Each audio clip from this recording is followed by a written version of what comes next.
Hallelujah, hallelujah, hallelujah. धन्यवाद प्रभु यीशु, धन्यवाद प्रभु यीशु, धन्यवाद प्रभु यीशु। Hallelujah, hallelujah, hallelujah. मेरे प्यारे भाई और बहनों, अभी हम परमेश्वर का वचन सुनने जा रहे हैं। यदि आपके पास बाइबल होगा तो उसे खोल दीजिए। लूका का सुसमाचार अध्याय 12 वचन 24। लूका का सुसमाचार अध्याय 12 वचन 24 मैं पढ़ रही हूँ, ध्यान देकर सुनो। कौवों पर ध्यान दो, वे न बोते हैं न काटते, न उनके भंडार और न खत्ता होता है, तो भी परमेश्वर उन्हें पालता है। तुम्हारा मूल्य पक्षियों से कहीं अधिक है। Hallelujah, hallelujah, hallelujah, hallelujah, hallelujah. मेरे प्यारे भाइयों और बहनों, ये प्रभु यीशु के मुँह से निकले हुए वचन है। प्रभु यीशु बता रहा है कि कौवों पर ध्यान दो, वे न बोते हैं न काटते हैं, न उनका कोई भंडार होता है न कोई खत्ता होता है, तो भी परमेश्वर उन्हें पालता है, परमेश्वर उनको संभालता है। तुम्हारा मूल्य पक्षियों से बहुत ज़्यादा है। Hallelujah, hallelujah, hallelujah. मेरे प्यारे भाई और बहनों, प्रभु यीशु इन वचनों के द्वारा लोगों को ये सिखा रहा था कि हमें किस तरीके से परमेश्वर के ऊपर निर्भर होना ज़रूरी है, कैसे हमें अपनी सारी चिंता को परमेश्वर के हाथों में सौंप देना चाहिए। क्योंकि हम मिट्टी से बनाए गए इंसान हैं, हम अपने बारे में कुछ नहीं जानते और ना ही चिंता करके हम अपने परिस्थिति को बदल सकते हैं, ना ही चिंता करके हम अपनी ज़िंदगी को बढ़ा सकते हैं। हम अपने बारे में कुछ जानते नहीं हैं और अपने दिमाग से, अपने बुद्धि से कुछ नहीं कर सकते हैं।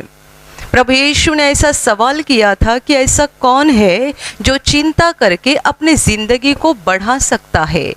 हम बहुत सोच विचार करके, बहुत चिंता करके, बहुत टेंशन लेके हमारे जीवन को ना बढ़ा सकते हैं, ना हमारी हालत को हम बदल सकते हैं। इसलिए प्रभु इन वचनों के द्वारा हमें ये सिखा रहा है कि हमें पूरी तरह से परमेश्वर के ऊपर निर्भर होना चाहिए। पूरी तरह से हमें अपना जीवन, हमारी सारी चिंताएं, हमारे जीवन का सारा बोझ उस महान परमेश्वर के हाथों में देना चाहिए। वजह यह है कि वो हमारा केवल सृष्टिकर्ता नहीं है, बल्कि वो हम पर प्यार करने वाला हमारा सच्चा पिता है। और प्रभु जब ये बातों को समझा रहा है, तब वो उदाहरण दे रहा है पंछियों का। वो बता रहा है कि कौवों के ऊपर ध्यान दो, आसमान में उड़ने वाले पंछियों के ऊपर ध्यान दो। वे न बोते हैं न काटते हैं, न उनका कोई खजाना होता है, न उनके पास कोई भंडार होता है, कुछ नहीं होता है, तो भी उनको समय पे खाने को मिलता है। वे बड़े हो जाते हैं, वे जिंदा रहते हैं। वजह परमेश्वर उन्हें पालता है, परमेश्वर उनको संभालता है। और प्रभु आगे बता रहा है कि तुम्हारा मूल्य तो पक्षियों से बहुत ज़्यादा है। परमेश्वर की नज़र में तुम पंछियों से बहुत ज़्यादा मूल्यवान हो। Hallelujah, hallelujah. इन सारे वचनों के द्वारा प्रभु हमें ये सिखाना चाहता है कि हमें चिंता नहीं करनी चाहिए, बल्कि परमेश्वर के हाथों में सब कुछ सौंप देना चाहिए। पर यहाँ प्रभु ने एक महत्वपूर्ण बात बताई है, महत्वपूर्ण वचन है कि कौवों के ऊपर ध्यान दो। परमेश्वर की यहाँ एक सृष्टि है, एक पंछी है, उसके ऊपर परमेश्वर हमें ध्यान देने के लिए बता रहा है, उसके बारे में सोचने के लिए बता रहा है। क्यों? यदि आप उसके ऊपर ध्यान दोगे और सोचोगे, तब आप बहुत सारी सच्चाई को जानोगे। आपकी समझ में आ जाएगा कि ये कौवों को समय पे खाने को कहाँ से मिलता है। जब उन्हें भूख लगती है, उनकी ज़रूरतों को कौन पूरा करता है। ये कैसे जिंदा रहते हैं, ये कैसे बड़े हो जाते हैं, कौन उनको पालता है, तुम उनके ऊपर ध्यान दो। मत्ती के सुसमाचार में लिखा है, प्रभु यीशु ने इससे कहा कि पंछियों के ऊपर ध्यान से देखो, गौर से देखो। क्यों गौर से देखो, क्यों ध्यान से देखो? क्योंकि जब आप ध्यान से देखोगे तभी आप परमेश्वर के प्यार को गहराई से जान पाओगे। Hallelujah, hallelujah. मेरे प्यारे भाइयों और बहनों, आज की दुनिया की हालत ऐसी है कि परमेश्वर हमसे प्यार करता है, इस सच्चाई पर कोई विश्वास करने के लिए तैयार नहीं है।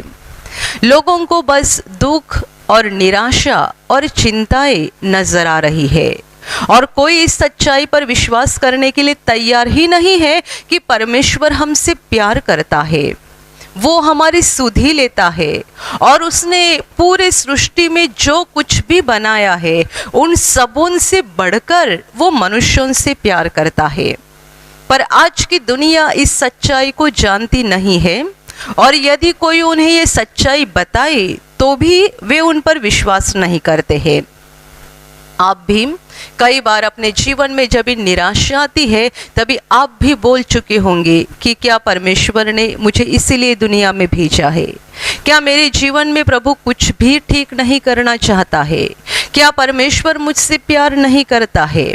आपने भी निराशा की हालत में परमेश्वर को कभी दोष लगाया होगा, और आपके मन में भी निराशा की अवस्था में ये शक पैदा हुआ होगा कि क्या सचमुच परमेश्वर मुझसे प्यार करता है? क्या सचमुच उसे मेरी परवाह है?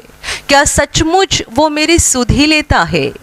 मेरे प्यारे भाइयों और बहनों, ये बहुत महत्वपूर्ण शब्द है जो प्रभु यीशु ने कहे हैं कि पंछियों के ऊपर ध्यान दो, कौवों के ऊपर ध्यान दो। कौवा तो सब जगह नजर आता है, वो ऐसा एक पंछी है कि आप कहीं भी जाएंगे तो आपकी नज़र में आएगा। बाकी सारे पक्षी हमें दिखाई नहीं देते हैं सब जगह, पर कौवा तो सब जगह दिखाई देता है। और इसीलिए शायद प्रभु ने कौवे के बारे में बताया है कि कम से कम उसके ऊपर तो देखो। हम जब भी कौवे के ऊपर देखते हैं तभी हमारा देखना कैसा होता है। पहली बात, कौवा यदि हमारे घर के आसपास या हम कहाँ रहते हैं वहाँ आसपास दिखाई दिया तो हमें उसका आना भी अच्छा नहीं लगता है, हम उसको भगा देते हैं और उसके ऊपर बहुत बार नज़रअंदाज करते हैं। और प्रभु हमें बता रहा है कि उसके ऊपर ध्यान दो। कौवे के ऊपर नज़रअंदाज करना, उसे भगा देना और उसका आना ठीक नहीं लगना, इस तरीके से हम लोग बर्ताव करते हैं। जिस परमेश्वर ने उस कौवे को बनाया है वो बता रहा है कि कौवे के ऊपर ध्यान दो। ध्यान दो इसका मतलब क्या है? यदि कौवा आपको दिखाई दे रहा है तो जरा रुक जाओ।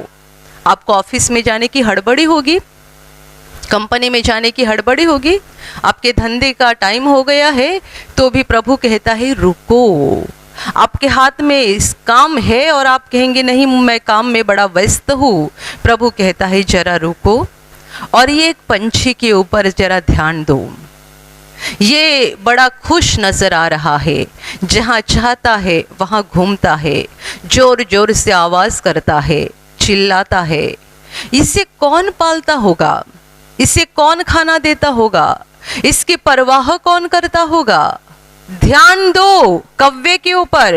प्रभु ने यदि किसी बड़े भारी पंछी का नाम बताया होता तो हमारे पास एक बड़ा बहाना रहता कि उस पंछी को हमने कभी देखा नहीं है, वो हमारे आसपास कहीं नजर नहीं आता है, तो हम कैसे उस पर देखें और कैसे ध्यान से उसके ऊपर सोचें। इसीलिए शायद प्रभु ने कौवे के बारे में कहा है, ये ऐसा पंछी जो सब जगह दिखाई देता है। जरा रुको, देखो उसकी ओर, सोचो उसके बारे में।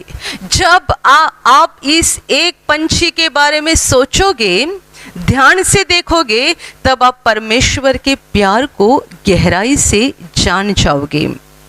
और एक कौवा जो दुनिया की नज़र में कोई कीमती नहीं है, दुनिया उसके बारे में कोई कीमत नहीं रखती है, ऐसे एक पंछी के ऊपर यदि परमेश्वर इतना प्यार करता है तो वो मुझसे कितना प्यार करता होगा।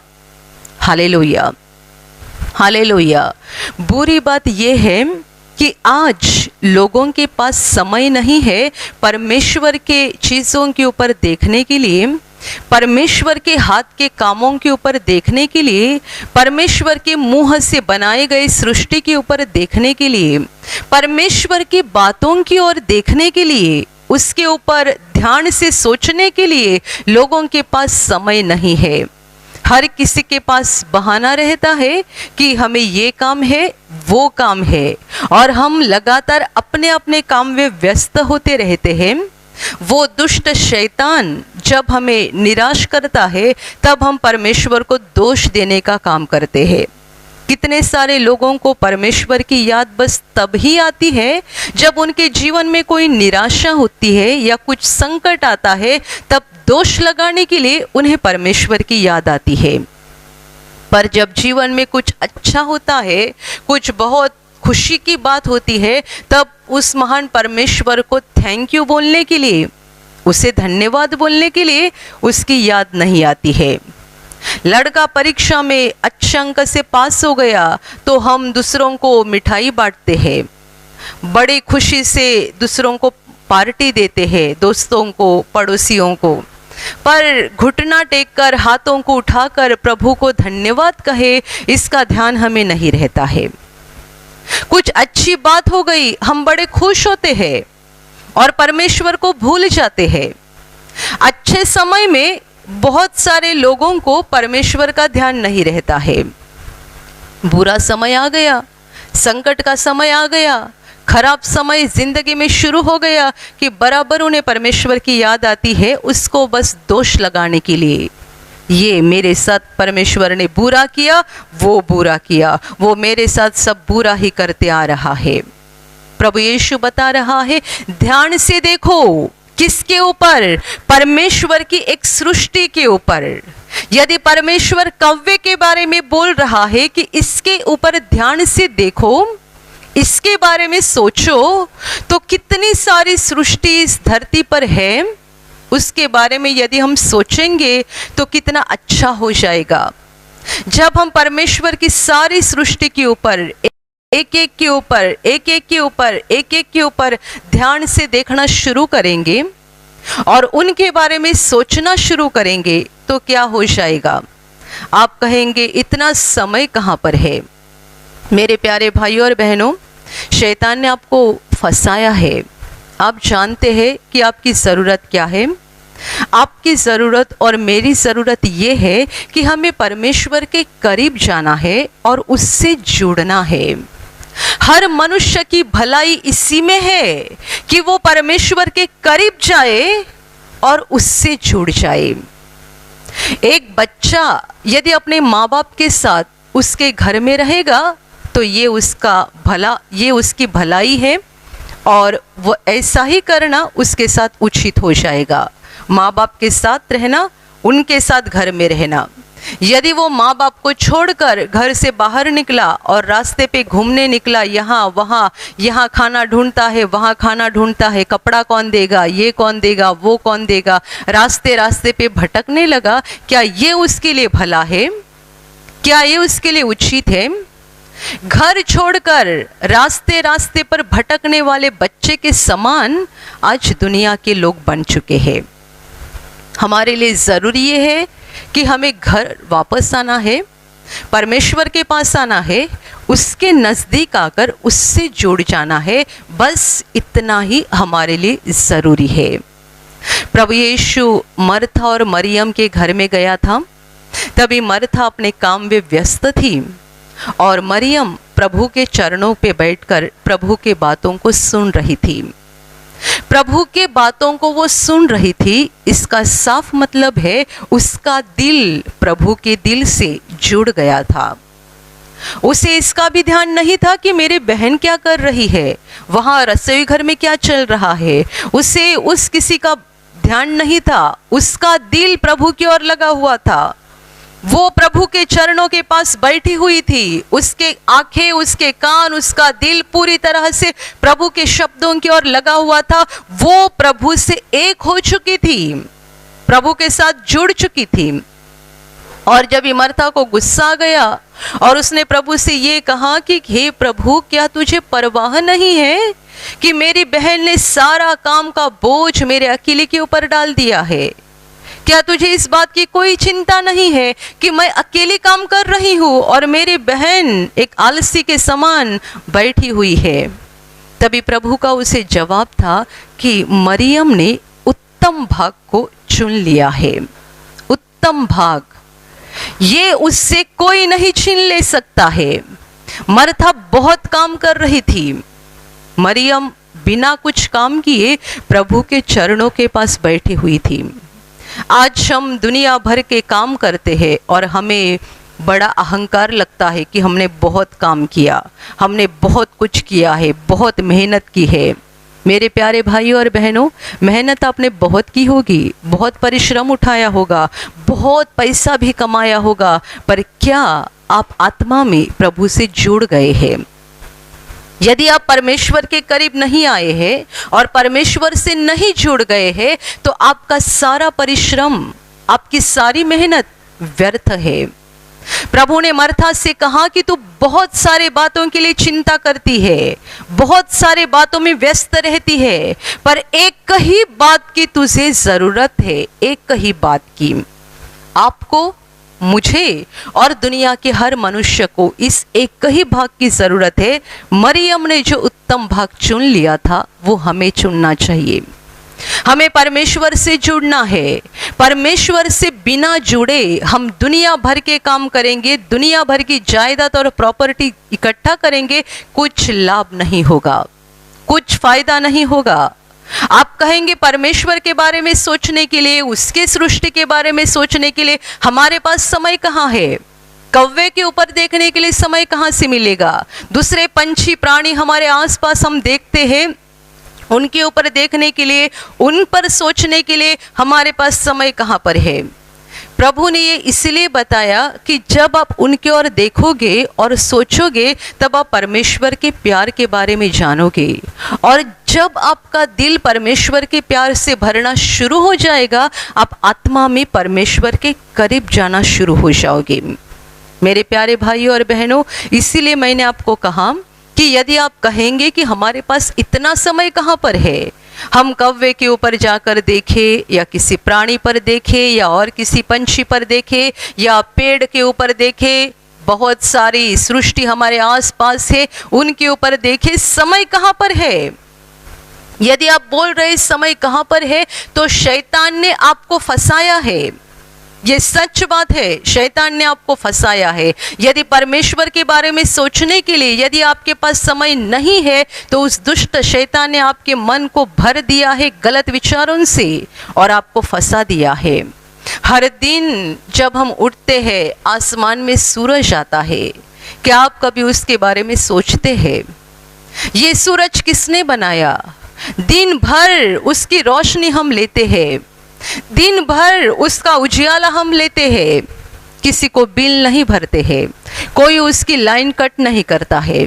हर दिन सूरज उगता है, दिन भर हम रोशनी लेते हैं, और ये कितने साल से शुरू है? हजारों सालों से। परमेश्वर ने दुनिया को जब से बनाया तब से लेकर आज के दिन तक ये सूरज धरती को रोशनी दे रहा है। रात के समय कितने सुंदर सितारे दिखते हैं, चांद दिखाई देता है कि आप रुकते हैं और उनके ऊपर देखते हैं, ये कितने खूबसूरत है, किसने बनाया है। दिन में सूरज की रोशनी हम देखते हैं, उसका एक अलग सौंदर्य होता है, और रात में चांद और सितारों की रोशनी हम देखते हैं, उनका एक अलग सौंदर्य होता है, उनकी खूबसूरती अलग होती है। पौलुस ने भी कहा है, चांद की खूबसूरती अलग, सूरज की खूबसूरती अलग। पर हमारे पास समय कहाँ है?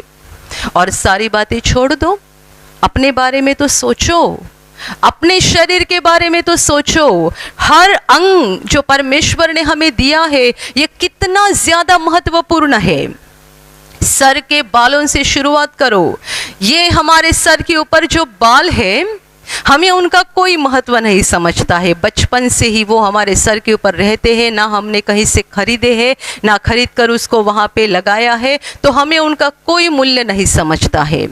पर आजकल 15 या 20 साल के उम्र के बच्चों के भी बाल सफ़ेद होना शुरू होता है, बालों का गिरना शुरू होता है। जब भी बालों का गिरना शुरू होता है, सफ़ेद होना शुरू होता है, तभी कितने सारे लोग चिंता करने लगते हैं, मैं इतने जल्दी बूढ़ा दिखने लगूंगा, मैं इतने जल्दी बूढ़ी दिखने लगूंगी। और फिर बालों को काला करने के लिए कोशिश करनी पड़ती है। कितनी ज़्यादा कोशिश, हर सप्ताह, हर 15 दिन के अंदर, हर महीने में आपको बाल को काला लगाना पड़ता है ना। परमेश्वर ने जब भी आपको धरती पर भेजा तभी आपके बाल काले थे। जब आप 10 साल के थे आपके बाल काले थे, जब आप 15 साल के थे आपके बाल काले थे, जब आप 20 साल के थे आपके बाल काले थे। पर अभी आपके बाल सफ़ेद हो रहे हैं और आप बड़े चिंतित हो चुके हैं। आपको हर बार बालों को वो काला कलर लगाना पड़ता है। क्या जब भी बाल काले थे तभी आपने उसके महत्व को जाना था? क्या आपने सोचा था उसके ऊपर? कम से कम आज तो सोचना शुरू करो।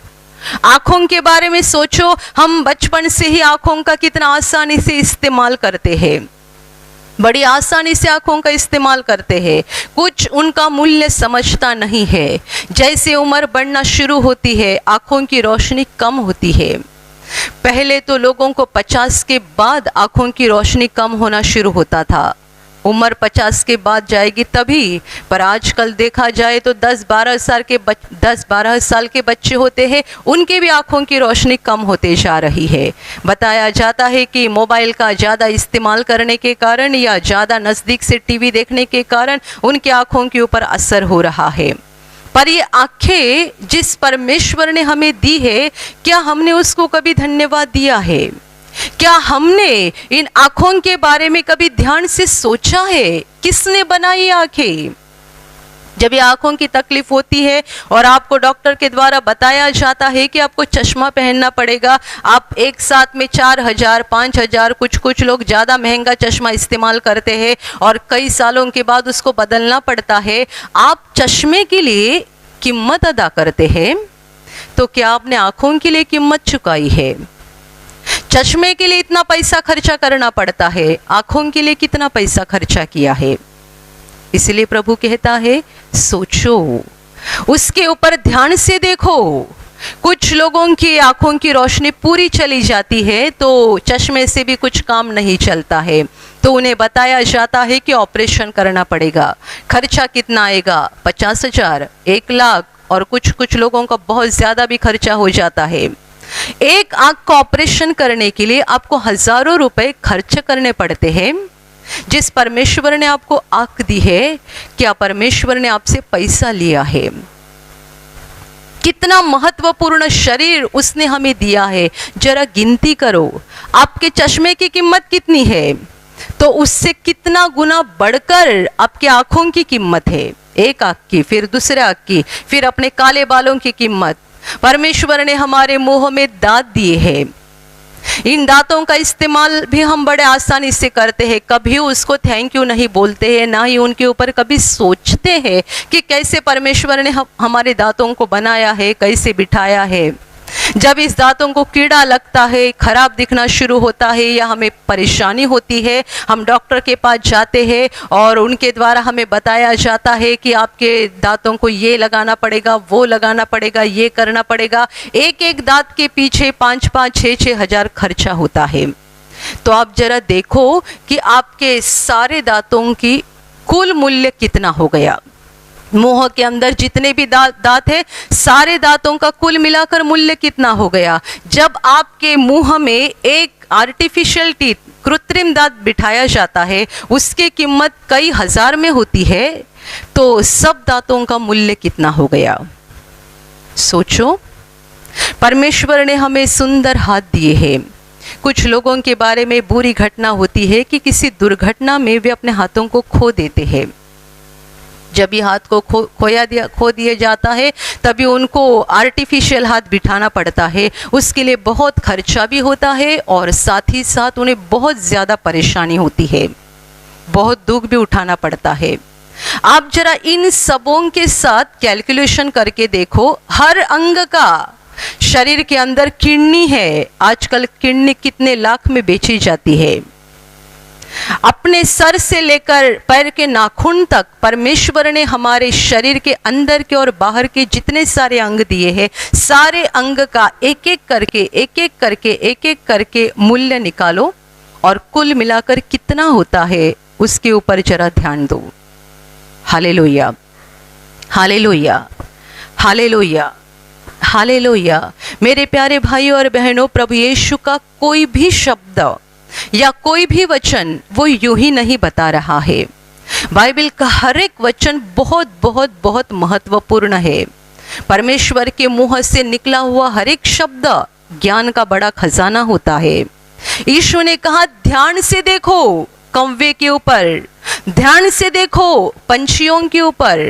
क्यों? आप मेरी सृष्टि के ऊपर ध्यान से देखोगे तभी जान जाओगे कि मैंने तुमसे कितना प्यार किया है।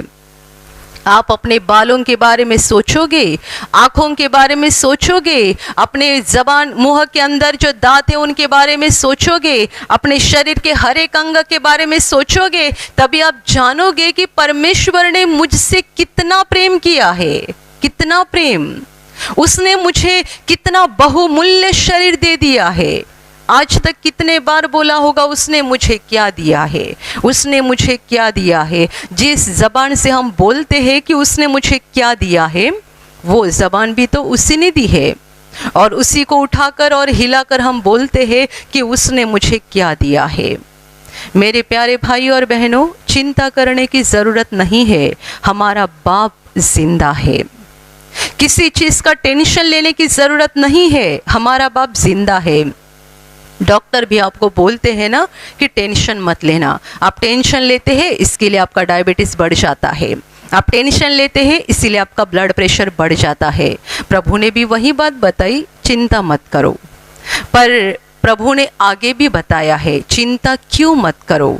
आप कहेंगे कि हम बहुत कोशिश करते हैं तो भी चिंता हमारे मन से निकल ही नहीं जाती है। हम टेंशन लेना नहीं चाहते हैं पर अपने आप टेंशन आ जाता है। हम किसी बात के बारे में चिंता करके सोचना नहीं चाहते हैं तो भी अपने आप हमारे मन में चिंता आती है। आपको वजह बताऊं क्यों चिंता आती है? क्योंकि आप परमेश्वर के बारे में बहुत कम सोचते हैं या शायद बिल्कुल नहीं सोचते होंगे, और अपने बारे में और सांसारिक बातों के बारे में बहुत ज़्यादा सोचते हैं। Hallelujah, hallelujah, hallelujah. हमें अपने ऊपर नहीं देखना चाहिए, उसके ऊपर देखना चाहिए, उसके ऊपर, उसके प्यार के ऊपर, उसके बातों के ऊपर देखना चाहिए।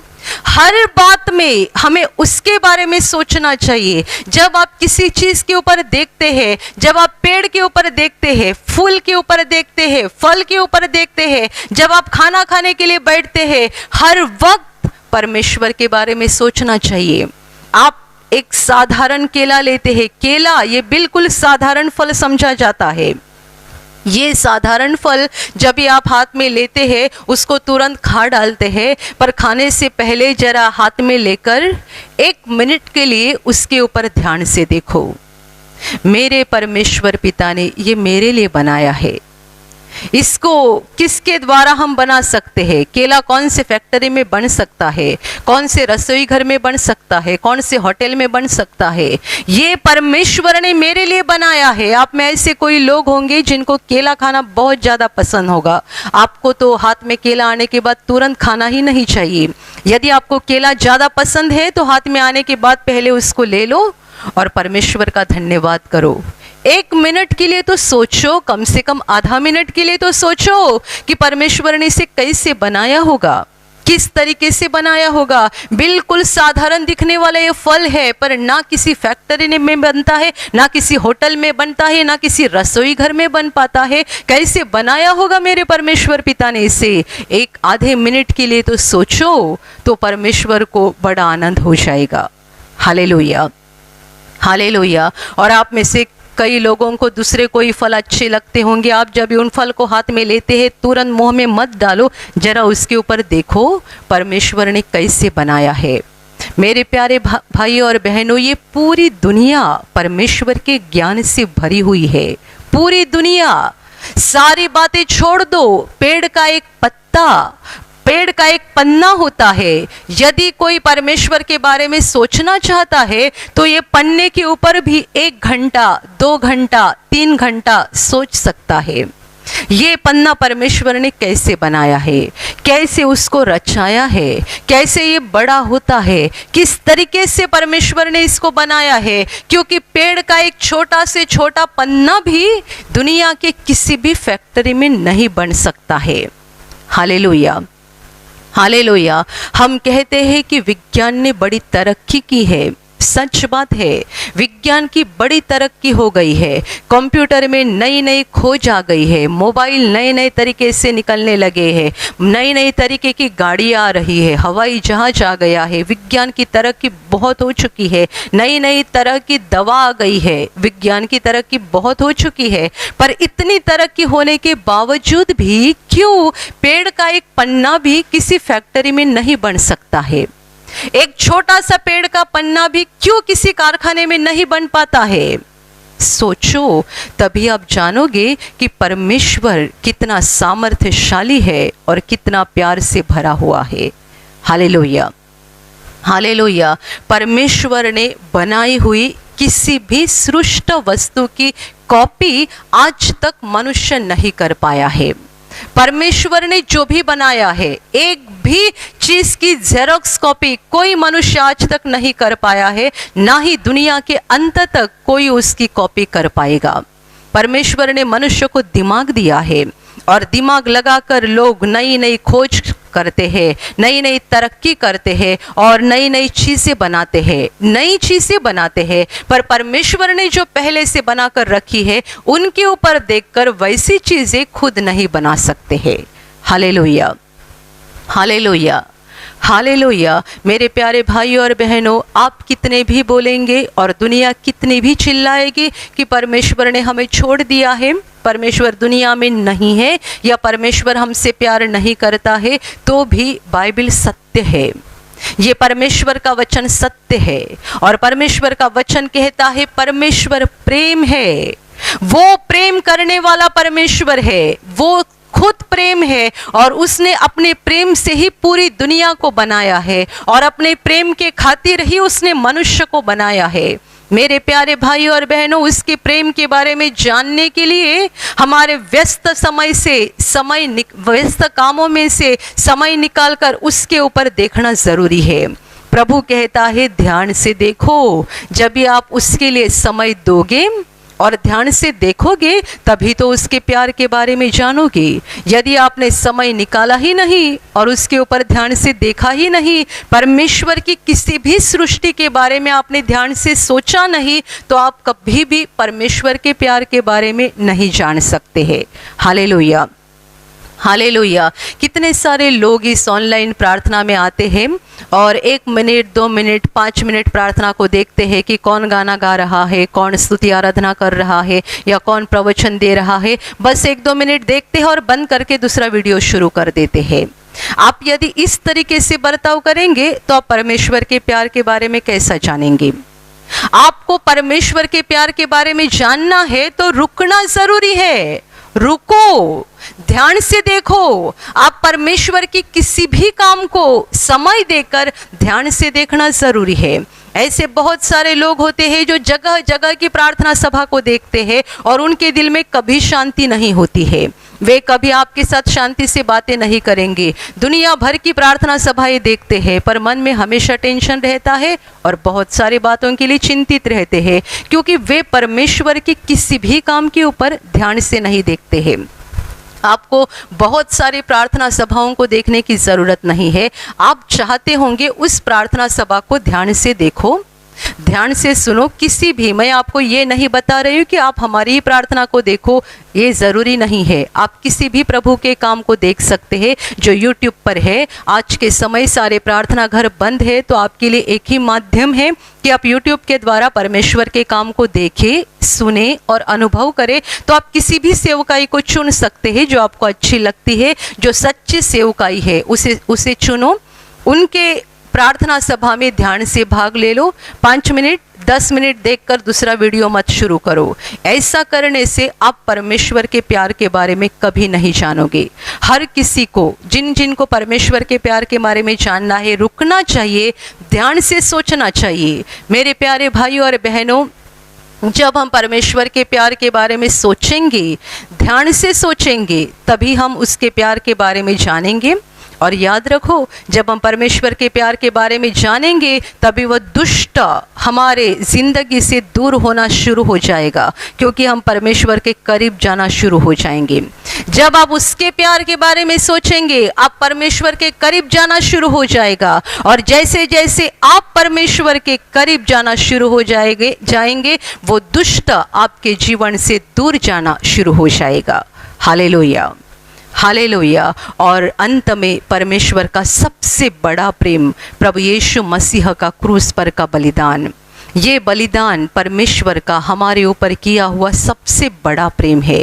बाइबल कहती है कि जिसने अपने इकलौते पुत्र को भी हमारे लिए रख न छोड़ा, वो उसके साथ हमें सब कुछ क्यों कर न देगा। जिसने अपने इकलौते पुत्र को भी नहीं रख छोड़ा, उसने हमारे लिए सूरज बनाया, चांद तारे बनाए, पेड़ पौधे बनाए, प्राणी बनाए, पंछी बनाए, मछलियाँ बनाई, समुंदर बनाया, झरने बनाए, और उसने हमें बनाया। और ये सब होने के बाद, ये सारा प्रेम करने के बाद, परमेश्वर ने हमें पापों से बचाने के लिए और अनंत जीवन दिलाने के लिए अपने इकलौते पुत्र का बलिदान किया। ये परमेश्वर का सबसे बड़ा प्रेम है। जो इस बड़े प्रेम के बारे में सोचते हैं, वे परमेश्वर के सचमुच दीवाने हो जाते हैं। जो उस क्रूस के बलिदान के बारे में सोचते हैं, वो यीशु को पाने के लिए पागल हो जाते हैं, क्योंकि उस क्रूस पर हम परमेश्वर का सच्चा प्रेम देखते हैं, सबसे बड़ा प्रेम देखते हैं। रुको उस क्रूस के पास, देखो उस क्रूस के ऊपर, देखो इस महान बलिदान के ऊपर, सोचो इस महान बलिदान के बारे में। आपका दिल आज जैसा है वैसा नहीं रहेगा, बदल जाएगा आपका दिल। परमेश्वर का प्रेम आपके दिल में आ जाएगा, और आप कभी नहीं बोलेंगे कि परमेश्वर मुझसे प्रेम नहीं करता है। आपकी ज़बान हिलेगी परमेश्वर के बारे में ये बोलने के लिए कि वो प्रेम है, उसने मुझ पर प्रेम किया है। मैं गलत हूँ, मैं झूठा हूँ, पर वो झूठा नहीं है, वो सच्चा है, वो सही है। Hallelujah, hallelujah, hallelujah. तो मेरे प्यारे भाइयों और बहनों, परमेश्वर के प्यार के बारे में सोचना शुरू करो। अपने ज़िंदगी में हर दिन थोड़ा थोड़ा समय निकाल कर परमेश्वर के प्यार के बारे में सोचो, ताकि आप उसके प्यार को सच्चाई से जानना शुरू हो जाओगे, उसके नज़दीक जाओगे। शैतान आपके जीवन से हार जाएगा, और आपका जीवन स्वर्ग की खुशी से और स्वर्ग की शांति से भर जाएगा।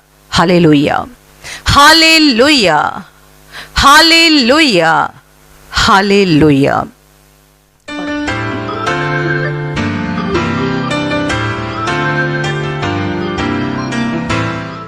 कुर्ला से भाई विशंबर प्रजापति ने लिखा है, मुझे 15 दिन से बुखार आ रहा था। बुखार की वजह से मुझे ठंडी लग रही थी, और मेरे पूरे बदन में दर्द रहता था, और गले में भी दर्द हो रहा था। खाना खाने में और पानी पीने में बहुत दर्द होता था। बुखार की वजह से खाना भी ठीक नहीं लगता था। मैं प्रभु यीशु के ऊपर विश्वास करता हूँ, और विश्वास से यूट्यूब पर आशीष प्रार्थना घर का कार्यक्रम देखते रहा।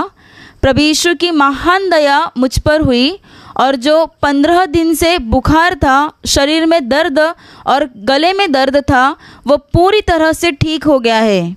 अभी 12 दिन हो गए हैं, मुझे बुखार से पूरी तरह से चंगाई मिल गई है।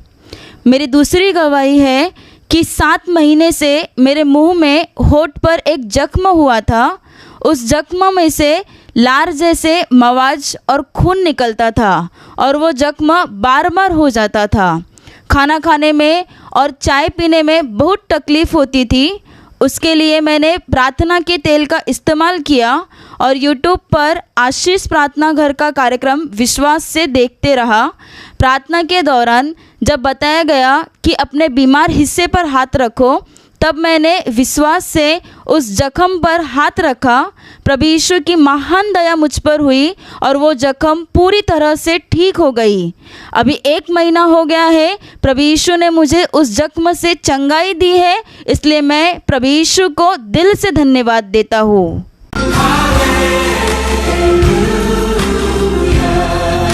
विरार से भाई प्रज्वल आमरे ने लिखा है, मेरा बायां हाथ बहुत दिनों से दर्द हो रहा था। मैं और मेरा परिवार हमेशा यूट्यूब पर प्रार्थना में भाग लेते हैं। 17 अक्टूबर 2020 के दिन जब सिस्टर ने प्रार्थना के दौरान अपने बीमार भाग पर हाथ रखने बताया, तभी प्रभु यीशु का स्पर्श मुझे हो गया और मेरे हाथ का दर्द निकल गया। वैसे ही 2-3 दिनों से मेरे पेट के बाजू में बहुत दर्द हो रहा था और उस वजह से झुकते समय या कुछ काम भी किया तो भी बहुत पीड़ा होती थी। 25 अक्टूबर 2020 के दिन अंत की प्रार्थना में मुझे प्रभु यीशु का स्पर्श हो गया और मेरा सारा दर्द और पीड़ा होना बंद हो गया। प्रभु यीशु की महान कृपा मुझ पर हो गई, इसलिए मैं प्रभु यीशु को धन्यवाद देता हूँ।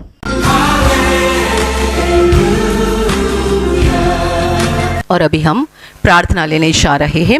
अपने आँखों को बंद करो और पूरे दिल से इस प्रार्थना में भाग ले लो। हम गाना लेंगे।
जोर जोर से तालियां बजाओ, प्रभु यीशु का धन्यवाद करो।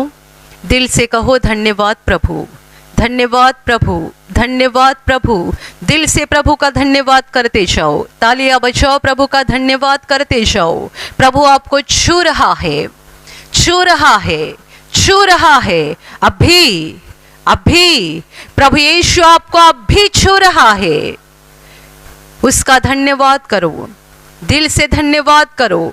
धन्यवाद प्रभु, धन्यवाद प्रभु, धन्यवाद प्रभु, धन्यवाद प्रभु, धन्यवाद प्रभु, धन्यवाद, धन्यवाद, धन्यवाद।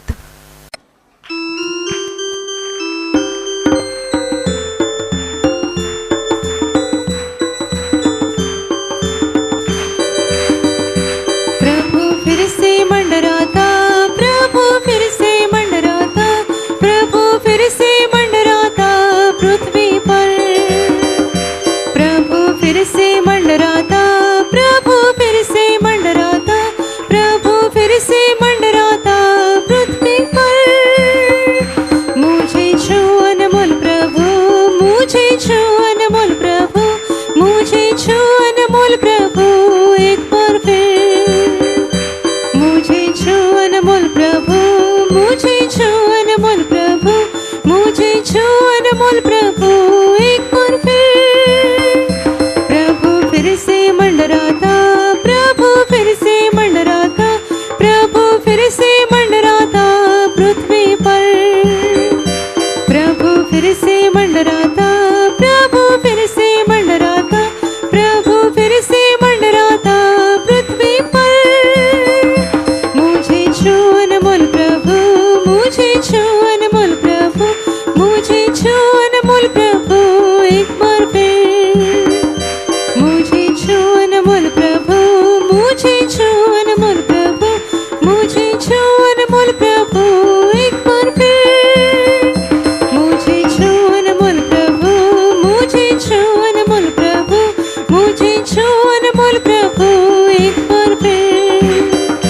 मुझे छू अनमोल प्रभु, मुझे छू अनमोल प्रभु, मुझे छू अनमोल प्रभु एक बार फिर। मुझे छू अनमोल प्रभु, मुझे छू अनमोल प्रभु, मुझे छू अनमोल प्रभु एक बार फिर। मुझे छू अनमोल प्रभु, मुझे छू अनमोल प्रभु, मुझे छू अनमोल प्रभु एक बार फिर।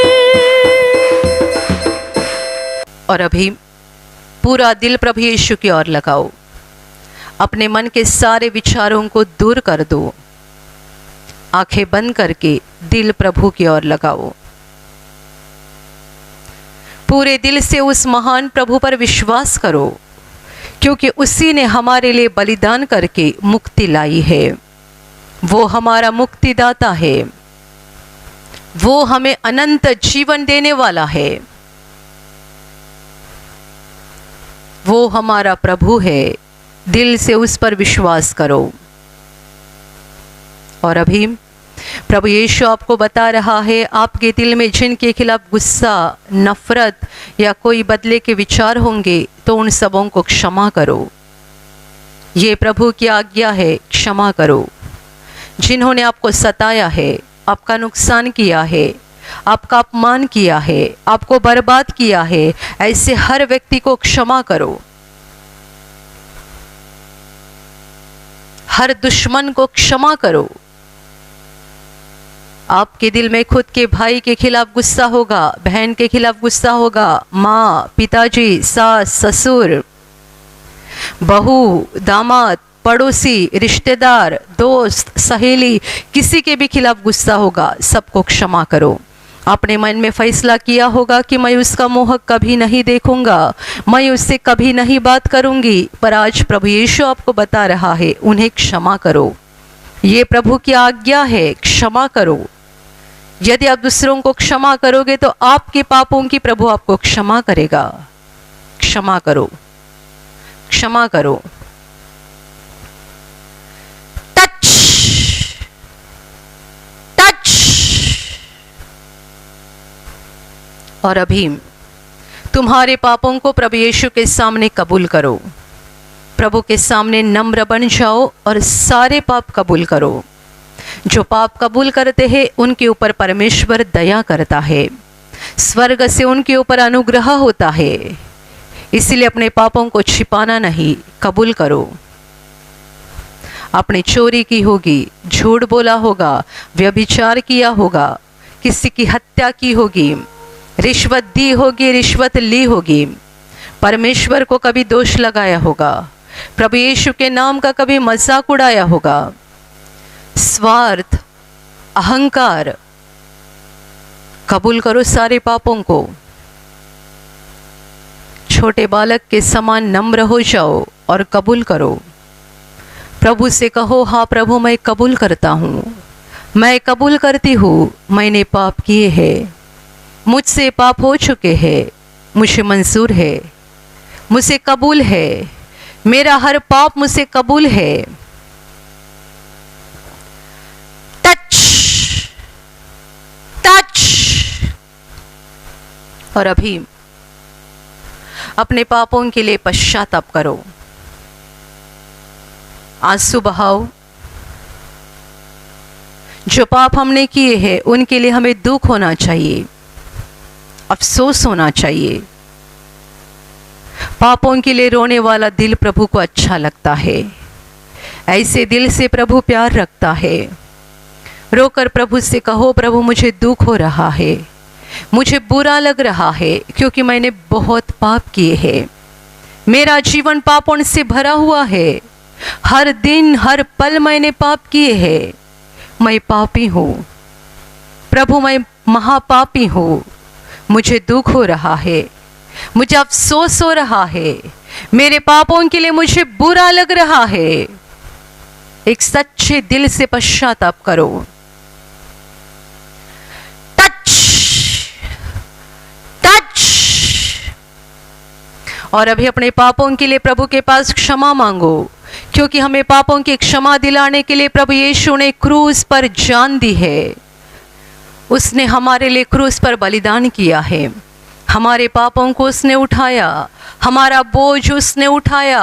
देखो प्रभु के क्रूस की ओर, अपने दोनों हाथों को ऊपर उठाओ और उसे पुकार कर कहो, प्रभु यीशु मुझे क्षमा कर, प्रभु मुझे क्षमा कर, मैं पापी हूँ प्रभु, मैं पापी हूँ, मैं महापापी हूँ प्रभु, मुझ पापी पर दया कर, मुझ पापी पर दया कर, मुझे क्षमा कर, मुझे क्षमा कर, मुझे क्षमा कर प्रभु। तेरे पवित्र लहू से मुझे शुद्ध कर, तेरे पवित्र लहू से मुझे धो डाल।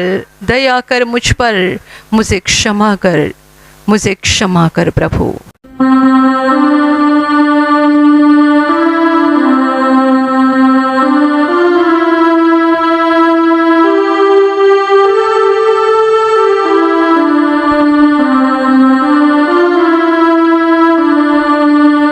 हमरे गुनाह खातिर दिहला तू जान, मोरे मुक्ति खातिर भइला कुर्बान।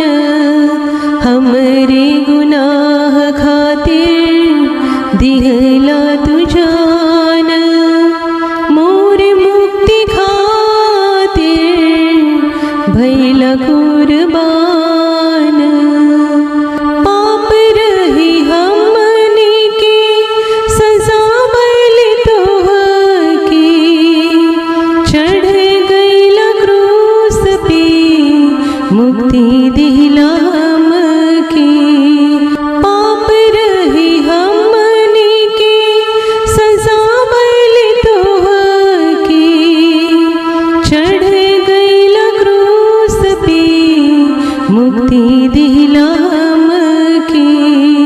हमरे गुनाह खातिर दिहला तू जान, मोरे मुक्ति खातिर भइला कुर्बान। ग्रहण कैला प्याला अपार विपतिया की, चूबे लागल खूनवा बन के पसीनवा। ग्रहण कैला प्याला अपार विपतिया की, चूबे लागल खूनवा बन के पसीनवा। हमरे गुनाह खातिर दिहला तू जान, मोरे मुक्ति खातिर भइला कुर्बान।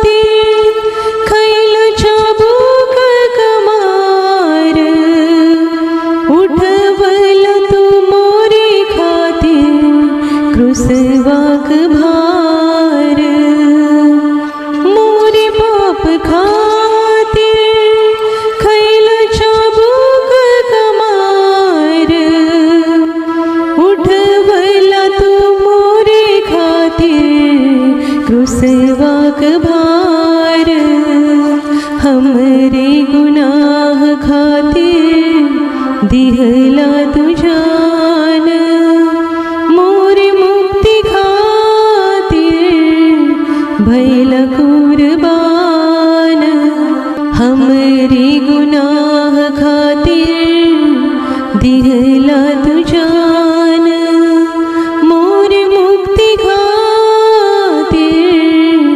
भैला कुर्बान, मोर मुक्ति खातिर भैला कुर्बान, मोर मुक्ति खातिर भैला कुर्बान। और अभी विश्वास के साथ अपने बीमार भाग पर हाथ रखो। एक पल में प्रभु आपको छूकर चंगाई देगा।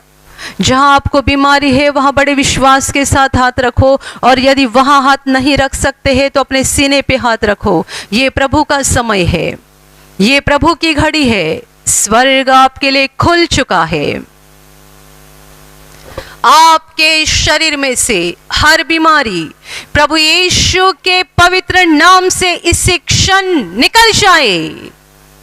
अंधे देखने लगे, गूंगे बोलने लगे, लंगड़े चलने लगे, कोढ़ी शुद्ध हो जाए, बहिरे सुनने लगे, शरीर की गांठियां नष्ट हो जाए, शरीर के दाग नष्ट हो जाए, शरीर की जख्म सूख जाए, मानसिक बीमारी प्रभु यीशु के नाम से निकल जाए। जिनमें दुष्ट आत्माएं हैं उन सारी दुष्ट आत्माओं को प्रभु यीशु के नाम से मैं आज्ञा दे रही हूं, इसी क्षण उन्हें छोड़कर निकल जाओ और वापस उनमें नहीं आना। जिन्हें नौकरी नहीं उन्हें प्रभु नौकरी दे, जिनके पास मकान नहीं उन्हें प्रभु मकान दे, जिन्हें बच्चे नहीं उन्हें प्रभु बच्चे दे, जो कर्जे के बोझ से दब चुके हैं उनका कर्जा अदा हो जाए, जो व्यसन में डूब चुके हैं वो व्यसन से मुक्त हो जाए, जिनके परिवार में झगड़े होते हैं उनके परिवार में प्रभु यीशु की शांति आए। आपके जीवन में से और आपके परिवार में से हर बीमारी, परेशानी, संकट प्रभु यीशु के पवित्र नाम से इसी क्षण निकल जाए और आपके ऊपर और आपके परिवार के ऊपर प्रभु यीशु के महान आशीष आए। तालियां बजाओ, प्रभु का धन्यवाद करो, दिल से कहो धन्यवाद प्रभु, धन्यवाद प्रभु, धन्यवाद प्रभु, धन्यवाद स्वर्गीय पिता, धन्यवाद स्वर्गीय पिता, धन्यवाद प्रभु यीशु, धन्यवाद पवित्र आत्मा, धन्यवाद धन्यवाद धन्यवाद धन्यवाद धन्यवाद धन्यवाद प्रभु तेरा धन्यवाद, प्रभु तेरा धन्यवाद, धन्यवाद। Hallelujah, hallelujah, hallelujah. और अभी आखिरी आशीषों के लिए दोनों हाथों को ऊपर उठाओ और इसी समय आप जिन चीज़ों के ऊपर आशीष चाहते हैं, जैसे कि पानी, तेल, रुमाल और किसी भी चीज़ पर आशीष चाहते होंगे, उनको भी हाथ में पकड़कर ऊपर उठाओ। प्रभु यीशु उन चीज़ों के ऊपर अभी आशीष देगा। आप सबों के ऊपर प्रभु यीशु के महान आशीष आए। आप जहां जाओगे वहां सफल हो जाओगे। आप जैसा बोलोगे वैसा हो जाएगा। आपके मन की तमन्ना को प्रभु यीशु पूरा करेगा। शैतान की हर योजना से प्रभु यीशु आपको बचाएगा। आपका जीवन और आपका परिवार प्रभु यीशु के महान आशीषों से भर जाएगा। आमीन। और अभी जो लोग पवित्र आत्मा को पाना चाहते हैं, पवित्र आत्मा के सामर्थ को पाना चाहते हैं, आप विश्वास के साथ अपने दोनों हाथों को ऊपर उठाओ। आप सबों के ऊपर इसी क्षण पवित्र आत्मा आ जाए।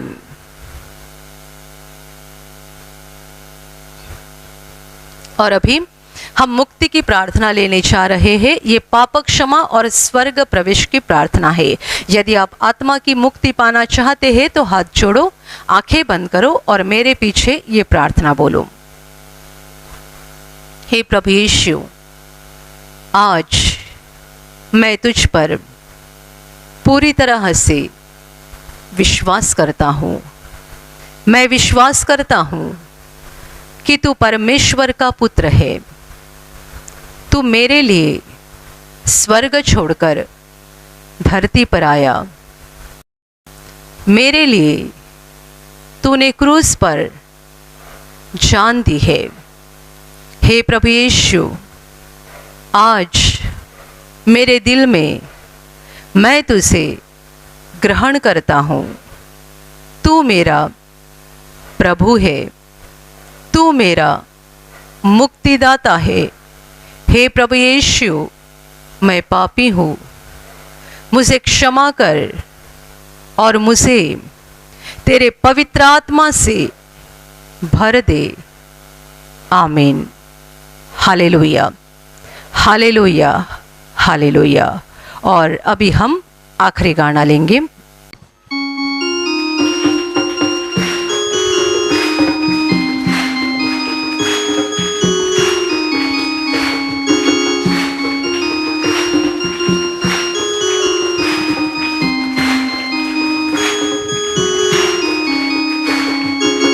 से प्यारा यीशु आया, मेरा जीवन बदल गया। जब से मैंने उसे पाया, मेरा जीवन बदल गया। जब से प्यारा यीशु आया, मेरा जीवन बदल गया। जब से मैंने उसे पाया, मेरा जीवन बदल गया। इस जहान की गंदगी से मुझे छुड़ाया जान देकर। इस जहान की गंदगी से मुझे छुड़ाया जान देकर। मेरा दिल, मेरा मन, मेरी काया, मेरा दिल, मेरा मन, मेरी काया, मेरा जीवन बदल गया। जब से प्यारा यीशु आया, मेरा जीवन बदल गया। जब से मैंने उसे पाया, मेरा जीवन बदल गया।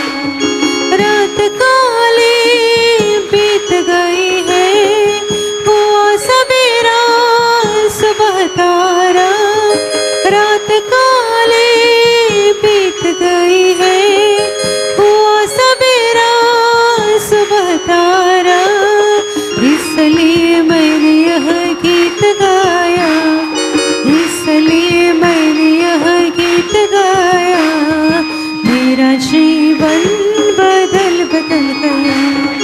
जब से प्यारा यीशु आया, मेरा जीवन बदल गया। जब से मैंने उसे पाया, मेरा जीवन बदल गया। मेरा जीवन बदल गया। मेरा जीवन बदल गया।